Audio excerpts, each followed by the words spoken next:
దాన్ని అవమానపరుస్తూ కాంగ్రెస్ పార్టీకి సంబంధించిన నాయకులను టార్గెట్ చేస్తూ ఒక జన్నకిడిసిన కోడెలాగా, ఒక అచోసిన ఆంబోతులాగా పైడి కౌశిక్ రెడ్డి అనే ఒక ఎమ్మెల్యే కాదు, బ్లాక్మెయిల్ చేసి ఎమ్మెల్యేగా ప్రకటించబడ్డ వ్యక్తి.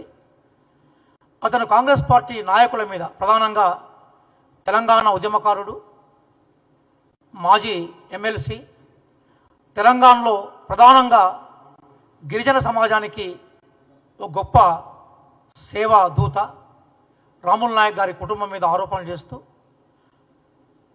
కొన్ని అనుచిత వ్యాఖ్యలు చేశాడు. దాన్ని ఖండిస్తూ ఈ ప్రెస్ మీట్ ఏర్పాటు చేయడం జరిగింది. ఈ మిత్రులారా, కౌశిక్ రెడ్డి ఒక అసత్యమైన ఆరోపణలను ఒక రాజ్యాంగబద్ధమైన సంస్థ మీద చేయడం అనేది అతని అవివేకానికి తార్కాణం. వాస్తవంగా గతంలో పబ్లిక్ సర్వీస్ కమిషన్ పూర్తిగా మంది మోగాలతో నింపబడ్డప్పుడు హైకోర్టు కామెంట్ చేసింది ప్రక్షాళన చేయమని. దానికి అనుగుణంగానే గౌరవ ముఖ్యమంత్రి రేవంత్ రెడ్డి గారి నాయకత్వంలో మొత్తం టోటల్గా పబ్లిక్ సర్వీస్ కమిషన్ ప్రక్షాళన చేసిన ఘనత కాంగ్రెస్ పార్టీది. కాంగ్రెస్ పార్టీ ఒక స్వేచ్ఛాభరితమైన వాతావరణంలో చక్కగా ఎగ్జామ్స్ కండక్ట్ చేసి రిజల్ట్ ఇచ్చే ప్రయత్నం చేస్తున్నది. కానీ ఈరోజు ఆచరణలో ఏమైపోయిందంటే ఓవరాల్గా ఒక నిబద్ధతతో పనిచేస్తున్న సంస్థ మీద ఆరోపణలు చేసే ప్రయత్నం చేస్తున్నారు. ఇంకా ఆశ్చర్యం ఏంటంటే మైనార్టీలకు వ్యతిరేకంగా కౌశిక్ రెడ్డి మాట్లాడడం అనేది ఆశ్చర్యం అనిపిస్తూ ఉంది. మొత్తం ఓవరాల్గా 21,000కు పైగా ఎగ్జామ్ రాస్తే ఉర్దూల రాష్ట్రాల సంఖ్య 9. అంటే నిజంగా తెలంగాణలో 15% జనాభా, 14% జనాభా ఉంటుంది.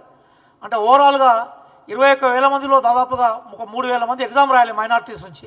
ఇక్కడ రాష్ట్రంలో సంఖ్య 9. ఆ 9లో ఒక్కరికో ఇద్దరికో ఉద్యోగం వస్తుంది. ఆశ్చర్యం ఏంటంటే 9 మందికి ఉద్యోగం వచ్చిందని ఈయనే ఉద్యోగం ఇచ్చినట్టుగా ప్రకటిస్తూ ఉన్నాడు. అది చాలా సత్యదూరం. నిజంగా కనుక 9 మంది ఉర్దూ మీడియం ఉద్యోగాలకు వాళ్ళకే వస్తే వెబ్సైట్ మేము చెక్ చేసాం. అసలు రాష్ట్రం వాళ్ళలో 9 మంది ఉర్దూ మీడియం రాస్తే సెలక్షన్ లిస్టులో ఒక్కరో ఇద్దరు ఉన్నారు. ఒక్కరో ఇద్దరు ఉండడానికి అవకాశం ఉన్నది. కానీ మొత్తం మైనారిటీల మీద విషయం కుమ్మే ప్రయత్నం చేసిండు. అతను పూర్తిగా షెడ్యూల్ క్యాస్ట్ వ్యతిరేకి, షెడ్యూల్ ట్రైబ్ వ్యతిరేకి, బీసీ వ్యతిరేకి, మైనారిటీ వ్యతిరేకి. మరి అట్లాంటి వ్యతిరేకిని డైరెక్షన్ ఆడిస్తున్న కేసీఆర్, కేటీఆర్లు మరి ఏ ప్రజల కోసం పనిచేస్తున్నారన్న విషయం ఆశ్చర్యం అనిపిస్తుంది. అది రైట్ కాదు. కాంగ్రెస్ పార్టీ ఒక నిబద్ధతతో కూడుకున్న పార్టీ, పబ్లిక్ సర్వీస్ కమిషన్ అనే దాన్ని ఏర్పాటు చేసే పార్టీ, మంచిగా ఎగ్జామ్స్ కండక్ట్ చేసి అత్యున్నతమైన ప్రతిభావంతులను ఆఫీసర్లుగా తీర్చిదే పార్టీ.